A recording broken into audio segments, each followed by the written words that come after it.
తెల్లజన 5ంటికి వచ్చి 9 దాకా అమ్ముకుని వెళ్ళిపోతున్నాయి. మమ్మల్ని అమ్మలెక్కలేదయ్యా. అన్ని తీసి తోటల్లో బేసి చెప్తే చెత్తకుండీలో పడేస్తున్నారు. 3 రోజులు మట్టి ఇబ్బంది పెడుతున్నారు సార్. అక్కడికి మేము నిన్న ఎమ్మెల్యే గారి దగ్గరికి వెళ్ళాము. అసలు మాకు స్పందించలేదు సార్.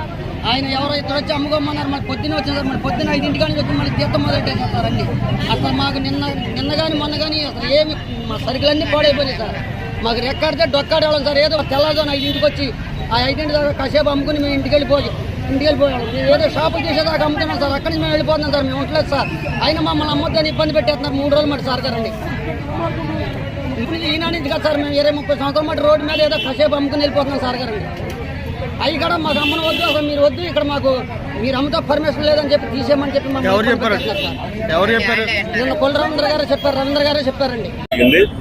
అయితే వారందరూ కూడా రోడ్డు ఆక్యుపై చేసి బాగా ముందుకు వచ్చి వ్యాపారం చేయడం వల్ల ట్రాఫిక్ అనే దానికి తీవ్రమైనటువంటి అభ్యంతరం కలుగుతుంది.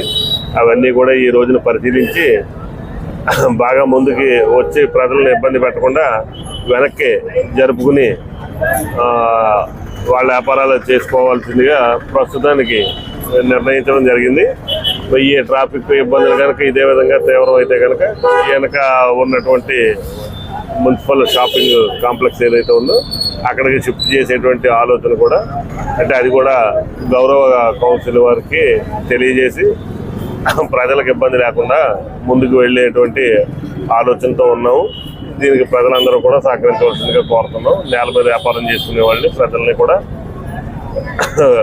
సహకరించమని కోరుతున్నాం. అంటే ప్రజల యొక్క ఇబ్బందిని దృష్టిలో పెట్టుకునే తప్ప వాళ్ళ వ్యాపారం మనం తగ్గిందామనో పాడు చేద్దామనేటువంటి ఉద్దేశం అయితే మనకు లేదు, కార్పొరేషన్కి లేదు. కోళ్ళకు కూడా ఎవరు కూడా మనం కార్పొరేషన్ నిర్ణయించిన రేటు తప్పించి మిగిలినటువంటి రేట్లు ఎక్కడా కట్టనవసరం లేదు.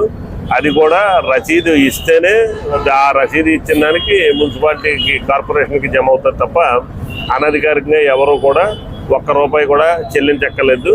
ఆ విధంగా ఎవరైనా కనుక చెల్లించమని ఒత్తిడి చేస్తే వాళ్ళ మీద డైరెక్ట్గా అవసరమైతే పోలీస్ కేసు కూడా పెట్టి నిర్బంధించడానికి